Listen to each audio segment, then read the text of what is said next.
welcome back to 5 Minutes With on HDTV. My name is Steve Strum. This morning, Brady and I have the opportunity to talk to Andy Wiles from Trinity Restoration and Roofing. Good morning, sir. Hey, good morning, fellas. Thanks for having me. Thanks for coming on. So tell us a little bit about Trinity. What is your company?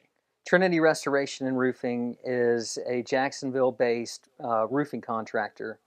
Serve counties in the surrounding area: Clay, Nassau, St. Johns, Duval, and a few of the other outlying counties by exception, with an emphasis on residential full roof replacements.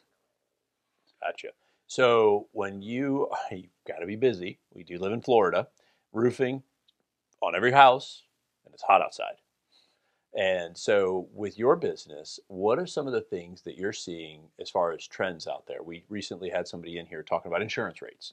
And I know that that kind of probably plays a role in your world. So what's some of the stuff that you're seeing out there in the industry? Sure, absolutely. The insurance market and the roofing market are very closely linked to each other.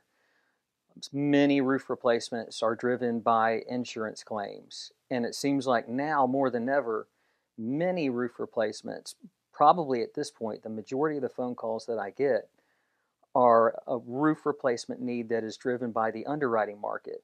Florida insurers now more than ever have a very, very strict threshold on how old or in what condition they'll allow a roof to be on before they'll take an underwriting risk and underwrite a policy on any given home. So many of the calls I get are from agents or property managers or individual homeowners saying, hey, Andy, I'm in a situation where I'm not going to have a chance at underwriting if I don't get a full roof replacement on my home. So that is a phone call generator for me.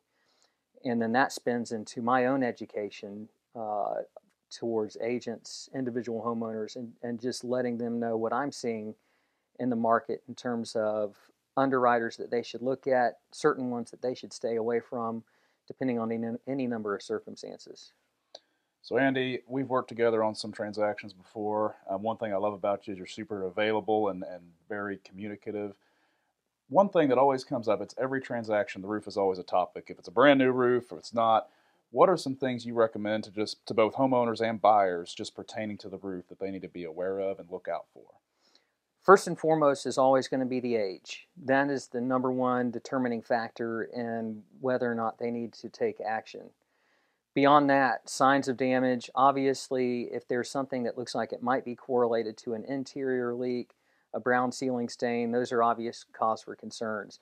So much of the rest of it's going to get caught up in fairly routine home inspections. And of course, if anybody has any doubt at all, I'm happy to take that call, whether or not I have an interest in the transaction or not, as a courtesy to the agents and property managers that I'm networked with. I'm happy to go out there and pull a free inspection to see if there's anything that requires immediate attention. You mentioned the age. Is there a certain age that you recommend, like, hey, this is the age right here that it's probably time to get the thing replaced? Or what's your thoughts on that? It's hard to pin it down to an individual or an actual number, and I think that each individual underwriter has their own threshold on what that age is when that's a risk that they're going to be willing to undertake. And a Ouija board that I don't necessarily have access to, so to speak. But what I am seeing is, and at this point in time, once a roof reaches 12 years old or better, it really seems to be in that gray or danger zone in terms of its ability to be underwritten, or the property at large. Much beyond 15 years, I'm seeing that homeowners are experiencing an extremely high degree of prejudice and finding the ability to get a insurance underwriting on their property. Well, then, lastly, from me, just from a business plan perspective, what is kind of your target market that you look for just from day to day when you're looking for business? My target market now more than ever are agents like you, Brady, and property managers, people that come into consistent contact with people that have a need that's like this. Those are, by way of reputation and tenacity and just repetition, those are folks that I am after and that I want my reputation to appeal to as someone that has the ability to deliver results over and over again and not put closing dates in danger and not do anything that is going to reflect negatively upon my referral source. I'll help any homeowner anywhere in that 4-county area that reaches out. But in terms of a point of emphasis, I am always looking for agents and property managers to help scale my business. Well, it sounds like you're going to be pretty busy with all the people moving to Florida and then North Florida in particular. So thank you for coming on today and tell us a little about this. It's always intriguing to see the different pieces that goes into a home purchase or home repair. Appreciate you coming by. Thank you so much for having me. Absolutely. Guys, thanks for joining us on 5 Minutes With. If you like us, share us. And remember, live with gratitude.